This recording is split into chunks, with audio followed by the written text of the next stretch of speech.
ada harapan baru nih, angin segar begitu. DPR mengatakan Danantara bisa jadi loh penyelamat Sritex. Bisa nggak sih?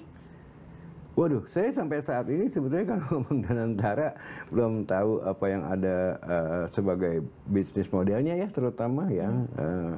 Visi misinya juga saya nggak tahu ya kan, bisnis modelnya saya nggak tahu. Saya ulang lagi, bisnis plannya apa aja nggak tahu. Jadi gini, orang seolah-olah dengan adanya Danantara ini ya kan, ini akan menjadi keranjang di mana something like this kayak Sritex ini bisa dilempar ke sana, dan itu membentuk image yang buruk terhadap Danantara itu sendiri.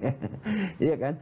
Jadi menurut saya malah itu bukan membenturkan, malah itu memburukkan nama Danantara kalau itu memang disetujui oleh pemerintah gitu kan ya. Oke, kita akan bail out Sritex dengan Danantara. Oh, itu menghancurkan nama Danantara, ya kan ya. Jadi menurut saya it is not bukan suatu langkah strategis lah untuk menyelamatkan seperti ini masuk ke dalam Danantara. Sebab kan setahu saya Danantara ini kan menjadi economic driver dari Indonesia ya, gitu kan, new economic game changer lah katakanlah ya.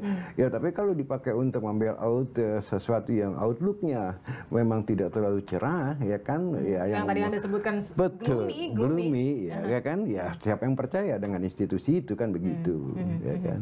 Saya nggak tahu apa dibawa ke Danantara atau tidak. Tapi Anda melihat prospek Danantara sendiri gimana? Oke, sebelum Anda melihat prospek Danantara ke depan ya, Anda masuk yang ke setuju nggak sih dari pembentukan Danantara, atau kemudian nggak lah? Ya, kalau mungkin udah jelas juga ya, saya udah ngomong di berapa kali di media bahwa saya satu-satunya orang yang tidak setuju pada waktu ini diolah di TKN ya. Di Dewan Pakar.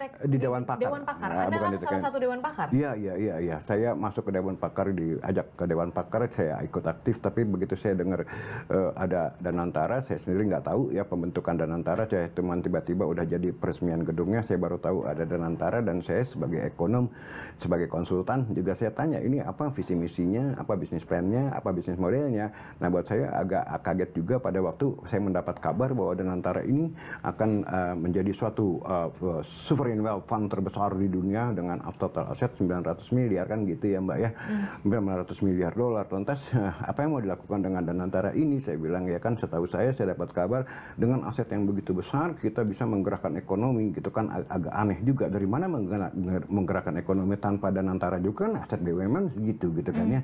Nah, lantas caranya gampang katanya, yaitu dengan aset yang kita kumpulkan kita bisa sekuritisasi, artinya kita bisa gadaikan, kita bisa minjem uang ya kan dari outside there untuk kita invest di dalam proyek-proyek yang sangat strategis seperti misalnya hilirisasi ya kan, whatsoever. Saya bilang apa mungkin? Ya kan nggak mungkin kalau menurut saya ya kan ya. Ya, pertama adalah kembali lagi, kalau malah saya bilang bahaya kalau bank-bank itu dimasukin ya kan. Kenapa? Ya, karena bank ini kan based on trust Mbak ya. Kalau orang nggak percaya, deposan nggak percaya, apalagi investor ya kan ya, mereka bisa ras loh ya kan ya. Ini bank sangat sensitif. Saya bilang ini sangat berbahaya. Kepada Ketua Dewan Pakar juga saya bilang, Pak tolong dikeluarkan ini systemic risk ya kan. Satu bank diras bisa yang lain pun yang sehat kena kan begitu ya kan.